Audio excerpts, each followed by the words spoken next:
हरभजन जी, हमारे बुजुर्गों और प्यारे साथियों, 2 मिनट कंसंट्रेट कीजिए। तो मेरे साथी दिल्ली से आए हुए हैं, ये होटल में मेरे से कई दफ़े सवाल पूछते हैं कि तुम जैसे ही सुबह से निकल के रात को वापस आते हो और जैसे लेटते नींद आ जाती है तुम्हें, ये गुण कहाँ से आया? तो मैं ये बताता हूँ इनको कि सबसे बड़ा जो धन है ना, वो है संतोष, पेशेंस। इंग्लिश में पेशेंस बोलते हैं।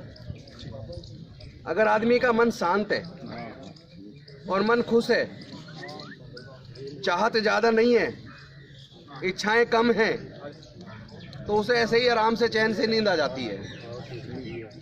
मेरे को कोई टेंशन नहीं है। 24 साल की जमी हुई वकालत छोड़ के आया हूँ और 99% केस जीतने का रिकॉर्ड रहा है।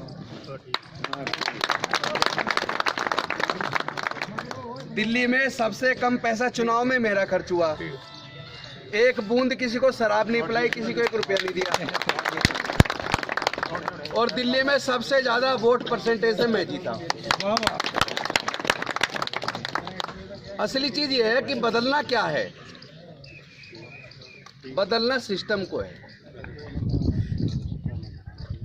भारत के संविधान निर्माताओं ने संविधान बना के देश को दिया, लेकिन जिन लोगों ने सरकारें चलाई है, उन लोगों की नीयत ठीक नहीं थी। उन्होंने संविधान को उसकी मूल भावना के अनुसार लागू नहीं किया। एक तरफ जब हम राजनीति में आए वकालत छोड़ के, तो जो बैंक बैलेंस था उससे कम होता जा रहा है। और एक तरफ जब हम अपने जितने भी हमारे मंत्री एमएलए हैं, सांसद हैं, उनका अखबार में पढ़ते पिछले 5 साल पहले उनका बैंक बैलेंस इतना था, एसेट इतना था, और अब वो उससे 10 गुना बढ़ गया। ये कहाँ से आ रहा है? ये सोचने की जरूरत है।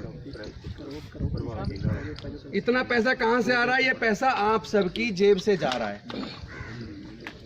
जब 5 साल पहले सरकार चुनी गई, उससे पहले 5 साल पहले भी चुनी गई, 10 साल से वही सरकार है।